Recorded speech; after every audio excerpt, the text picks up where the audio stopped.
बिस्मिल्लाहिर्रहमानिर्रहीम। तिब नबवी से नज़र बढ़ाइए और बाल उगाइए। अब्दुल्ला इब्न अब्बास रज़ी अल्लाह ताला अन्हुमा कहते हैं कि रसूलुल्लाह सल्लल्लाहु अलैहि वसल्लम ने फरमाया, जिस चीज़ से तुम इलाज करते हो उनमें सबसे बेहतर मुंह के किनारे से डाली जाने वाली दुआ और नाक में डालने की दुआ और पचना और दस्त आवर दुआ है, और तुम्हारे अपनी आँखों में लगाने का सबसे बेहतर सुरमा अस्मद है, इसलिए कि वो बीनाई यानी नज़र को बढ़ाता है और बाल उगाता है।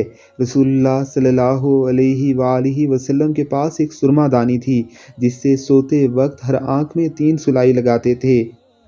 आपने भी नोट किया होगा कि बड़े बुजुर्ग जो सुरमा लगाया करते थे, उनकी बीनाई आखिरी उम्र तक महफूज रही। लेकिन आजकल चूंकि सुरमा लगाने का रवाज ख़त्म हो चुका है, इस मुबारक सुन्नत पर अमल तकरीबन तर्क ही कर दिया गया है। लिहाजा छोटे छोटे बच्चों की भी नज़र कमज़ोर हो चुकी है। इस सुरमे को अगर तेल में मिलाकर लगाया जाए तो इससे बाल भी बढ़ते हैं।